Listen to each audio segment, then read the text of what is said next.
Alright everyone, time to talk about another Legacymedia strategy. It's called Bombholing. This was minted by Matt Taibbi, actually, of Twitter Files Note.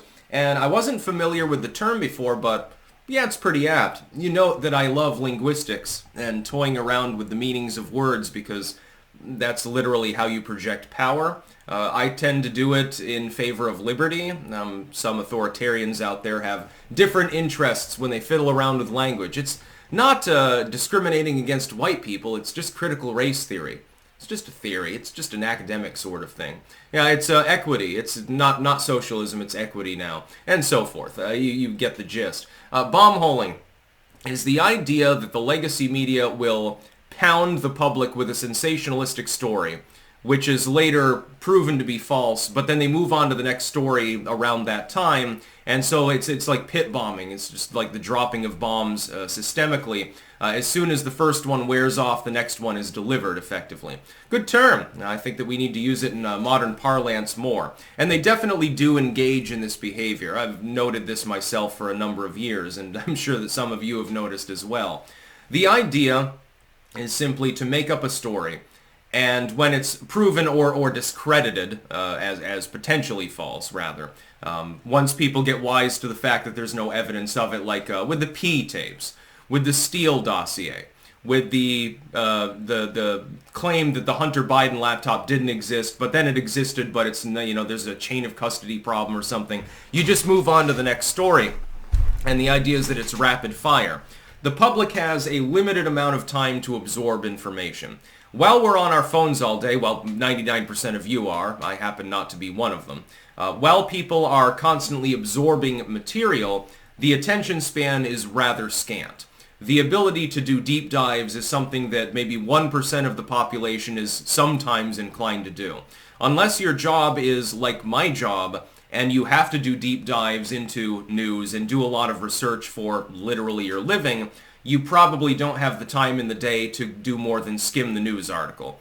Oftentimes people only read the title and maybe the first paragraph, and that's probably not even half of them.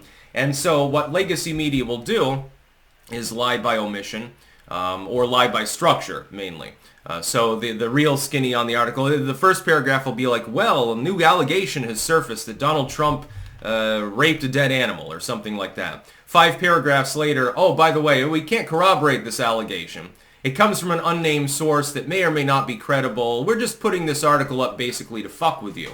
This happens all the time, by the way. Your mind is being fooled with on a daily basis.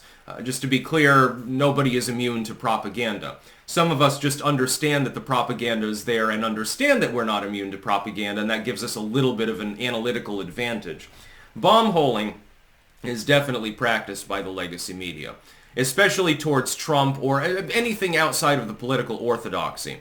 What happens is that you make a big claim and everyone gets, all up in arms about it, and they assume that it's true because they're stupid and they trust CNN or MSNBC or Fox or something. And then you quietly retire it once it's proven to be false or it's disreputable in some nature. They say, well, there's a lack of evidence for this claim, so we can't even establish that it's true. You just cycle it out. It's a 24-hour news cycle, and so all you have to do is cover it up with another news story. And you get a lot of money doing this. There's a lot of clickbait. That's why the archive everything movement is a thing, and I've helped to popularize it. Run it through an archive before you share it out. If you have to share the sensationalism, make sure it's archived anyway, because they might silently edit it later. The correction, at the bottom of the article. In retrospect, we realized that Donald Trump didn't actually rape the dead animal. And something like that. It's bombholing. It's a good linguistic term. I thank you to Taibbi for developing it, because linguistics is actually much more important than people understand. You should take a course in linguistics if you're in college. If you're a college kid listening to this video, if linguistic anthropology is offered at your university, take it. It'll open your mind a lot, and you'll start to notice things of an uncomfortable nature. It's sort of like taking the red pill, unfortunately. You'll never be the same again, because you'll realize that everything is bullshit. All the corporate branding, all the claims that are made by the media, it's just a wall of fucking horseshit from top to bottom.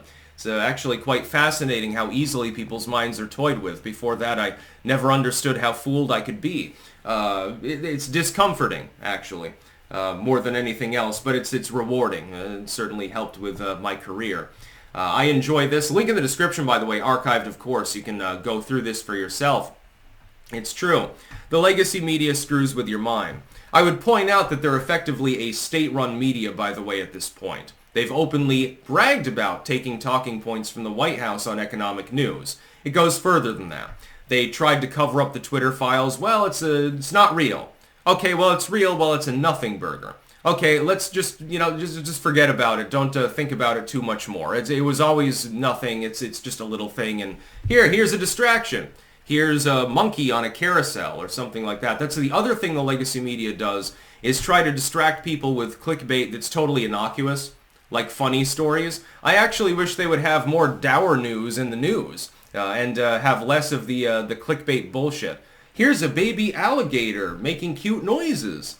Here's a kid playing with a baby bear. Stuff like that. I mean, I guess it's news. Kinda, sorta, maybe, a little bit. I mean, it's funny, it's amusing. If I want cute shit, then I'll just go to Twitter and I'll look up cats or something like that. Cats of Twitter, or kittens, or something like that. Occasionally you'll get pornography if you look that up, unfortunately. And so then you're like, well, I came here for, cats doing tricks or something. Now I'm seeing a different kind of pussy. This happens as well. Bombholing. Interesting term. Congratulations. That's about all. Peace out.